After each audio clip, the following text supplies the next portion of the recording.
everyone, this is Natalie, FPL Pari on Twitter. I'm back here discussing the current week, the week that we just had.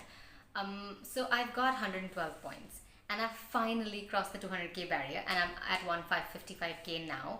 So I'm super happy about that. Yay! So almost everybody returned for me except Mount and Jimenez, which is okay. I don't really feel bad about that because owning them is also good for future fixtures, like future game weeks. So I can't really complain there. So almost everybody's returned and triple Spurs. I brought in 3 Spurs players. I brought in Kane for Dennis, Doherty for James, and Kulu for Rafinha, and that's worked well for me. So even though I took a -8, I've still got a net 17 points out of those 3 transfers. So no complaints. And then again, I had triple Liverpool, which also worked in my favor. So this game week, I can't really complain. It's not been bad, really. The only rant I have, the only problem I still have is my captaincy.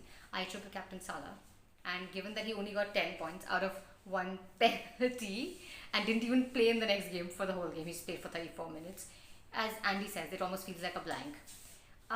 My captaincy is just like such a thing, you know. It's almost as if it's jinxed. I'm forever goofing up on it, forever making mistakes. I mean, there have been players that have done well in the games in where I haven't captained them. Like I kept Ronaldo for so many game weeks. He did nothing for me, and the minute I stopped captaining him, he goes and shines. He absolutely shines. He hauls. How do I do this week after week? And there was that infamous game week 9 where the man of the moment, the most discussed player on YouTube and everywhere else was Kai Havertz. I captained him. I fell for this trap, and he did nothing. And my, my Henry on the Black Box Apprentice, the other apprentice on Black Box, he triple captain Salah in that week, and he got over 60 points. I think I had over 20-point lead on him, and he beat me by about 40 points in that one game week. It took me 3 weeks to equal up with him. I had to crawl back all the way up. I don't know. I mean, what am I doing? Like, what am I doing wrong? How does this go wrong every time? It just doesn't work. Even if I pick good players, they don't haul in the game week where I have captained them. I just don't know. I mean, when will I ever get it right? Or am I just going to go on like this for the rest of the season, just dragging on my captaincy, flopping every time? Well, yeah. So I'm sorry. I just had to rant about it. I had to get it off my mind. I'm just so upset over that. But so going ahead, I don't know. People are saying we should get Leicester players. I don't know if it's worthwhile, or should I just roll a transfer?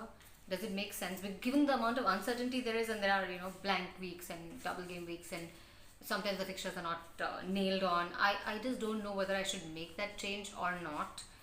Let me know. I'd love to hear from all of you. I mean, you people have helped me so much with all your advice and your tips. I would just love to hear from you. And as you know, we're probably just 3 hours away from deadline right now. So let me know soon, and I'm waiting to hear from you. And a big shout out to Az, my mentor on Black Box. He talked about me in the recent Black Box video, and he's said that all my decisions are data driven, and how data has brought me all the way here, which I agree. I've obviously looked at a lot of data, but I don't think I could have done this solely basis data. A lot of the Twitter advice, my friends on Twitter have really helped me by giving me new perspective. And it's easy to do data decisions when you're doing it in the beginning of the season, or you're doing a wild card, or you're doing a free hit. But week on week, picking which player to take, which player to throw out, it's not the easiest thing to do versus data, because very often a person can do very well in the last season or in the few weeks versus the next week. I mean, when I looked at the data in the beginning of the season, when I just started this, the people I came up with, it was very different from who I see now doing well. Many of those people don't even come on my radar anymore. So players are not consistent, things change, circumstances change. So it can't, off the top of my mind, I can't really say that data is the only thing. I'll talk more about this in detail later because I don't have all the information with me right now. But yeah, just putting out what came at the top, what I thought of right now. So waiting to listen to all of you.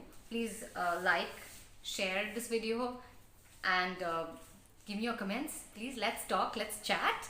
I'd love to connect with all of you. So good luck with the rest of your season, and good luck with the next game week. Bye.